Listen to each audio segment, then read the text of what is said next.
ಕೇರಳದ ಕೊಟ್ಟಿಯೂರು ಧಾರ್ಮಿಕ ಕ್ಷೇತ್ರಕ್ಕೆ ಅಪಾರ ಭಕ್ತರ ದಂಡು. ಈ ಕ್ಷೇತ್ರಕ್ಕೆ ಆಗಮಿಸಿ ಪೂಜೆ ಸಲ್ಲಿಸಿ ದರ್ಶನ ಪಡೆದರೆ ಸಾಕು, ಕಷ್ಟ ಕಾರ್ಪಣ್ಯಗಳು ನಿವಾರಣೆ.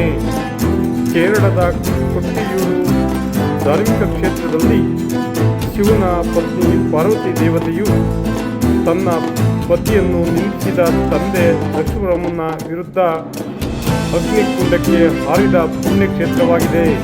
ಈ ಕ್ಷೇತ್ರಕ್ಕೆ ಭಕ್ತರು ಆಗಮಿಸಿ ಪೂಜೆ ಸಲ್ಲಿಸಿ ದರ್ಶನ ಪಡೆದರೆ ಎಲ್ಲ ಕಷ್ಟ ಕಾರ್ಪಣ್ಯಗಳು ಪರಿಹಾರವಾಗಲಿವೆ ಎಂಬ ಅಪಾರ ನಂಬಿಕೆ ಮತ್ತು ಜೀವನದಲ್ಲಿ ಸುಖ, ಶಾಂತಿ, ನೆಮ್ಮದಿ, ಆರೋಗ್ಯ, ಐಶ್ವರ್ಯ ಸಿಗಲಿದೆ ಎಂಬ ಅಪಾರ ನಂಬಿಕೆಯಿಂದ ಅಪಾರ ಭಕ್ತರು ಈ ಕೇರಳದ ಕೊಟ್ಟಿಯೂರು ಧಾರ್ಮಿಕ ಕ್ಷೇತ್ರಕ್ಕೆ ಆಗಮಿಸುತ್ತಿದ್ದಾರೆ.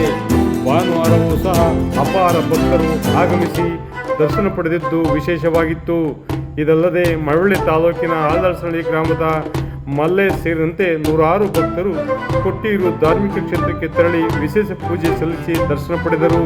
ಬನ್ನಿ ನಾವು ನೋಡೋಣ ಕೊಟ್ಟಿಯೂರು ಧಾರ್ಮಿಕ ಕ್ಷೇತ್ರದ ವಿಶೇಷ ದೃಶ್ಯಗಳನ್ನು. ವಿಶೇಷ ವರದಿ ಬಾಗನೂರು ಎಂ ಶಿವಕುಮಾರ್, ಮಾಮರ ಮೀಡಿಯಾ, ಮಳವಳ್ಳಿ.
ಸುದ್ದಿಗಳಿಗಾಗಿ ಮಾಮರ ನ್ಯೂಸ್ ವೀಕ್ಷಿಸಿ, ಸಬ್ಸ್ಕ್ರೈಬ್ ಆಗಿ.